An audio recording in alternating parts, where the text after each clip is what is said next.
Je voudrais rendre gloire à Dieu qui sans cesse ce matin nous accorde la grâce d'être ensemble sur cette plateforme pleine de vie. Et comme chaque jour, nous ne cessons de méditer et d'écouter la parole de Dieu pour la nourriture de notre âme, nous sommes encore là ensemble pour porter nos regards sur la parole de Dieu, la parole de vie, la parole qui nous régénère et qui nous fortifie, la parole qui guérit. Sans trop tarder, nous allons vraiment rentrer un peu dans la louange avant de passer à la parole du jour. Soyez bénis, que la grâce, la paix du Seigneur repose sur tout un chacun et on y va.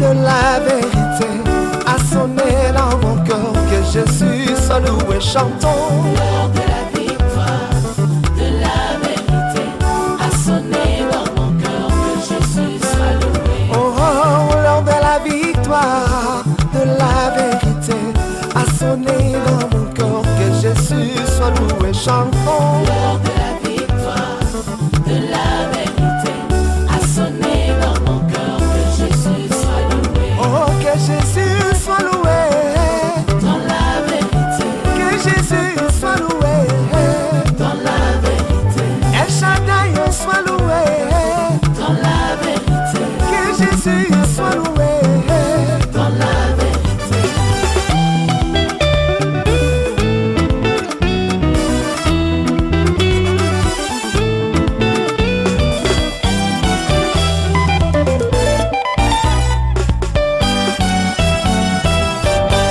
Seigneur, ce matin, je veux te bénir, te glorifier et t'exalter. Toi, le Père Tout-Puissant, le Dieu de Jacob, le Dieu d'Isaac, le Dieu d'Abraham, le Dieu de tous les prophètes, celui qui règne à jamais et à perpétuité. Mon âme te bénit et te loue, notre Dieu. Merci, Papa, pour tous tes bienfaits dans notre vie, Seigneur. Nul t'était notre Père Céleste, ta main étendue sur notre vie. Nous ne pourrons, Seigneur, ce matin être au-devant de ta sainte face. Tu nous as tellement aimés que, Père éternel, tu t'es manifesté pour que par ta puissante main, nous puissions être encore debout pour, au Père éternel, te célébrer et te glorifier en ce matin dans le nom puissant de Jésus. Nous voici encore à ton rendez-vous pour recevoir de ta part les enseignements qu'il nous faut pour la vie. Qu'il te plaise, notre Père Céleste, de parler, Seigneur, au cœur de chacun, de parler à notre esprit, notre âme et à tout notre être entier pour que, Seigneur, en marchant avec toi, nous croissons, notre Père Céleste, avec toi et par toi et pour toi, dans le nom puissant de Jésus-Christ. Reste avec chacun d'entre nous et que ta présence, notre Père Céleste, soit effective, soit célébrée, soit exaltée dans le nom puissant de Jésus. Amen. Bonjour, frères et sœurs, que la grâce et la paix du Seigneur reposent sur tout un chacun. Je crois que chacun en ce matin s'est bien réveillé car nous croyons avoir bien dormi avec le Père, bien dormi avec le Seigneur qui a porté tous ses regards de sécurité sur chacun d'entre nous. Et nous louons son Saint-Nom en ce matin. Nous voici encore sur la plateforme Pain de Vie pour notre méditation matinale. Sans trop tarder, nous allons prendre nos Bibles dans le livre de Proverbes chapitre 27 et nous allons lire du verset 10 au verset 12. Et je lis dans la version Louis II. Il est écrit à partir du verset 10, « N'abandonne pas ton ami et l'ami de ton père, et n'entre pas dans la maison de ton frère au jour de ta détresse. Mieux vaut un voisin proche qu'un frère éloigné. Mon fils, sois sage et réjouis mon cœur, et je pourrai répondre à celui qui m'outrage. L'homme prudent voit le mal et se cache. Les simples avancent et sont punis. Nous passons au français courant et nous allons lire le même passage dans Proverbes chapitre 27 et nous allons lire du verset 10 au verset 12. Il est écrit au verset 10. N'abandonne pas tes amis ni les amis de ton père.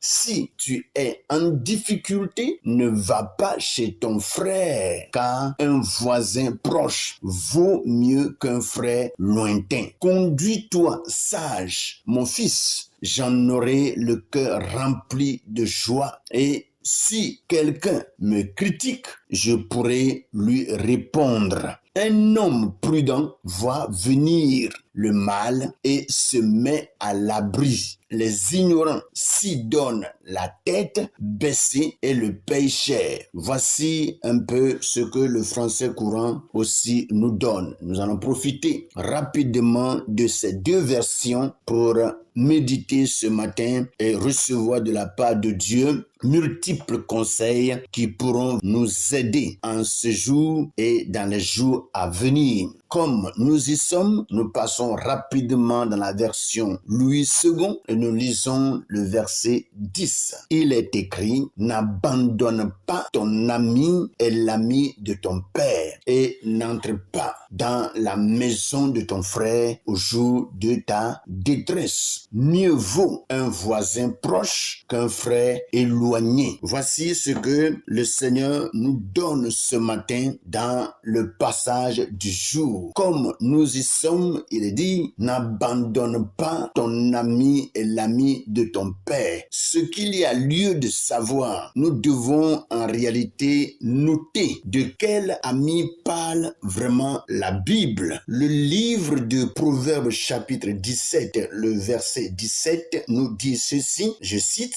l'ami aime en tout temps et dans le malheur, il se montre un frère. En réalité, voici l'ami que nous devons avoir dans notre vie. Mais encore, nous allons voir un peu ce que le livre de Proverbes chapitre 18, le verset 24 nous dit. Et je cite rapidement à partir du verset 24, il dit, celui qui a beaucoup d'amis les a pour son malheur, mais il est tel ami plus attaché qu'un frère. Donc, si la Bible parle ici d'un ami, il faut en réalité savoir de quel ami parle la Bible. Parce que on peut avoir beaucoup d'amis et les avoir pour notre malheur. Et on peut avoir un seul ami qui peut vraiment être un ami qui nous soutient dans le malheur, qui nous soutient dans les difficultés,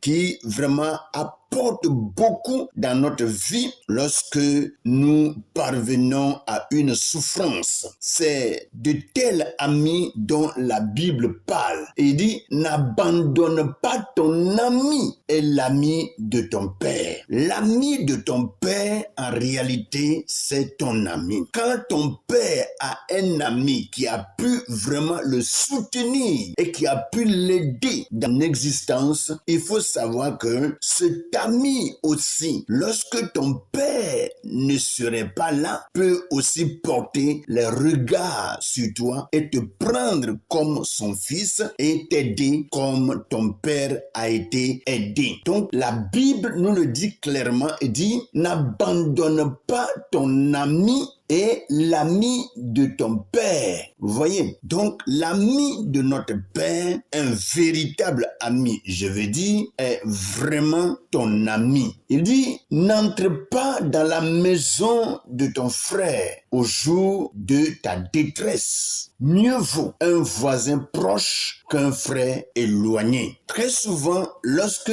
nous avons des difficultés, nous portons les regards sur nos frères ce qui est bien, mais le problème des fois c'est que on a de bons frères et aussi on a de mauvais frères. Et dans la vie d'aujourd'hui, ceux qui en réalité nous haïssent plus, ce sont des fois nos propres frères. Et dans la famille, vous savez, lorsque quelqu'un vraiment est plus nanti, c'est-à-dire quelqu'un est parvenu à être un peu plus riche que les autres, des fois, pour les autres frères qui ne comprennent pas, ils commencent à manifester une jalousie aveugle et vont chercher à détruire la vie de leur frère qui a un peu et qui peut vraiment aussi les soutenir. Vous voyez, très souvent, il faut en réalité être possédé d'un esprit mauvais pour voir son frère qui a un peu d'argent d'un mauvais œil. Vous voyez, donc,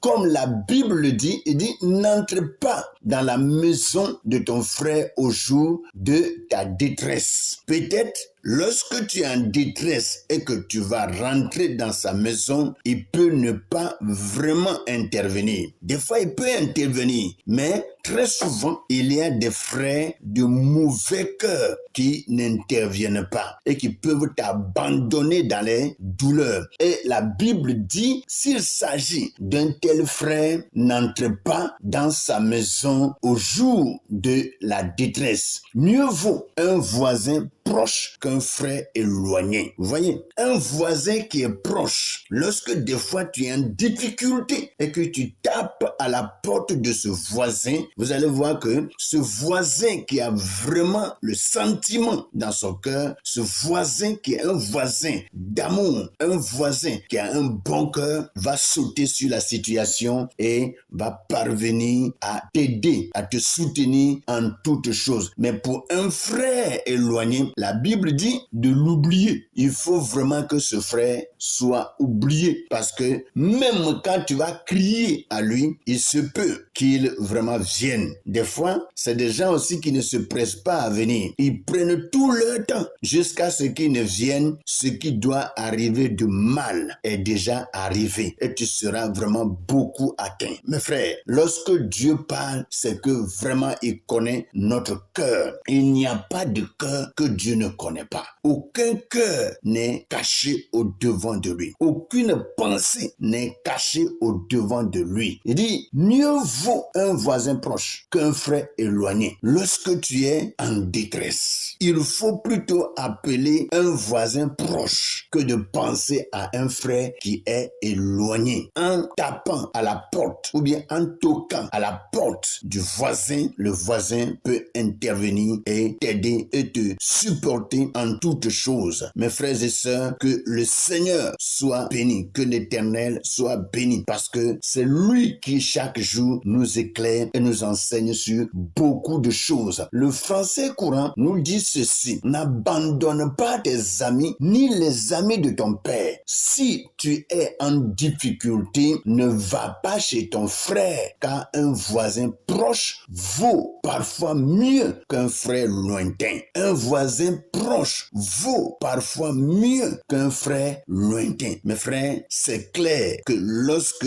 nous sommes en difficulté, au lieu de regarder à un frère qui est au loin, il est mieux de toquer à côté pour avoir la solution à nos problèmes, ce qui vraiment est normal. Que Dieu bénisse tout un chacun et qu'il continue vraiment de nous éclairer. Il dit, mon fils, sois sage et réjouis mon cœur, et je pourrai répondre à celui qui m'outrage. Dieu veut que nous soyons beaucoup sages parce que nous sommes ses fils. Non seulement que nous sommes ses enfants, mais nous sommes ses fils. Vous voyez, nous héritons de beaucoup de choses de la part de Dieu. Nous bénéficions de sa bonté, nous bénéficions de son amour, nous bénéficions de son soutien dans notre santé et il est celui-là qui est toujours à côté de nous pour nous apporter tous les soins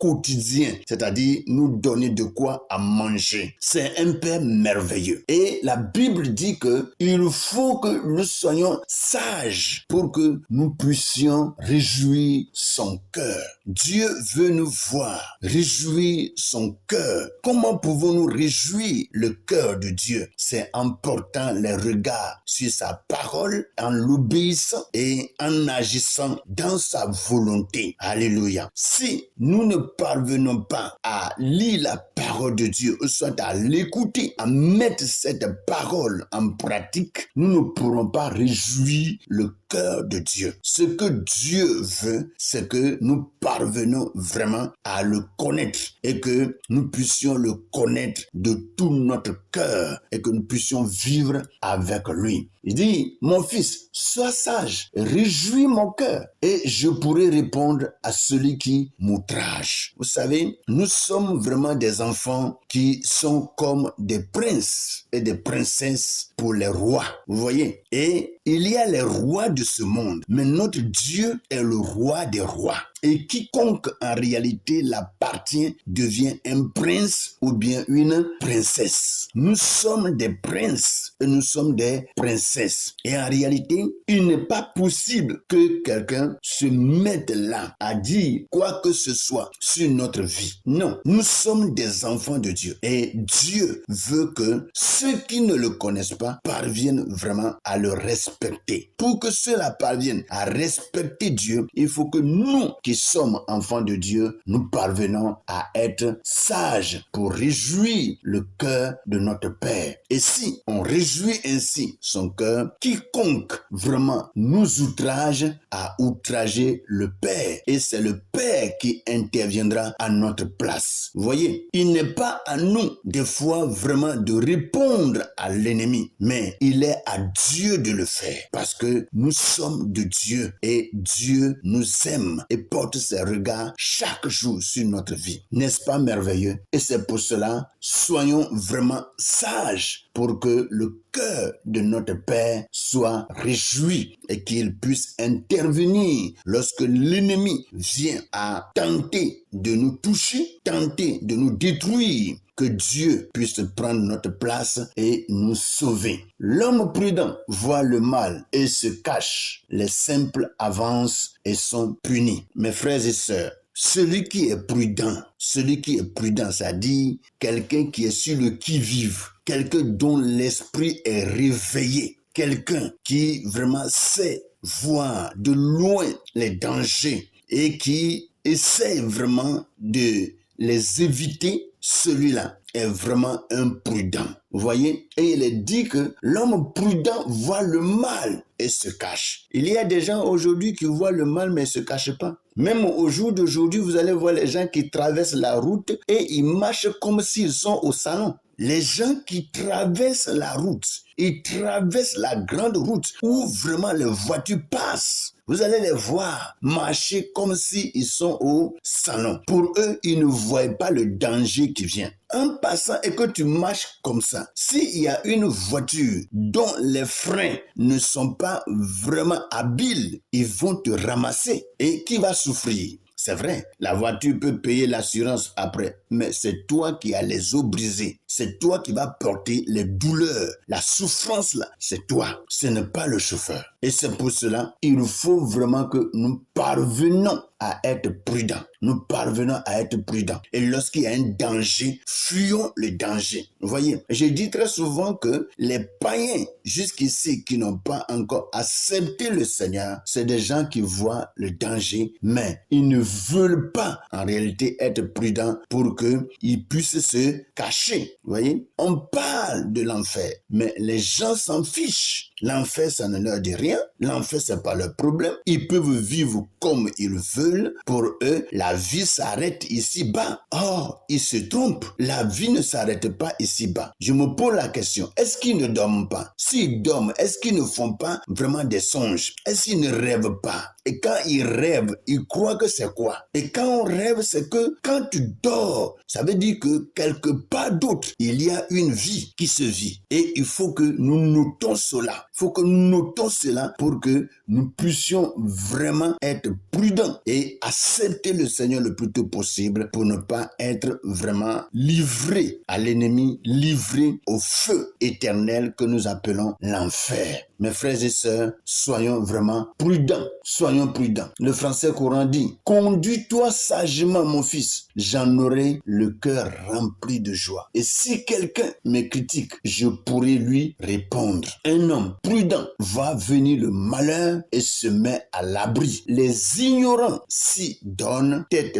baissée et le payent cher. Les ignorants. Aujourd'hui, en réalité, il faut dire que Dieu a permis à ce que chacun quand même sache que Dieu existe et que sa parole soit prêchée partout. Vous voyez, que sa parole soit prêchée partout, sur les réseaux sociaux, sur les télévisions, sur les radios, un peu partout, pour que chacun puisse vraiment entendre la parole de Dieu. Au dernier jour, personne ne peut dire « je n'ai pas entendu la parole de l'Éternel ». Dieu a tout fait pour que chacun puisse entendre sa parole et se donner. Mais si nous restons encore toujours ignorants, nous le restons pour notre perdition. Pour notre perdition. Mes frères et sœurs, Dieu ne veut pas nous perdre. Remettons-nous entre ses mains et laissons sa parole nous pénétrer. Laissons sa parole faire du bien dans la vie de chacun d'entre nous et que nous puissions être sauvés. Que la paix et que les bontés de l'Éternel soient multipliées dans la vie de chacun d'entre nous. Passez une bonne et merveilleuse méditation avec le Seigneur. Bon début du mois d'avril pour chacun d'entre nous. Soyez bénis au nom puissant de Jésus. Amen.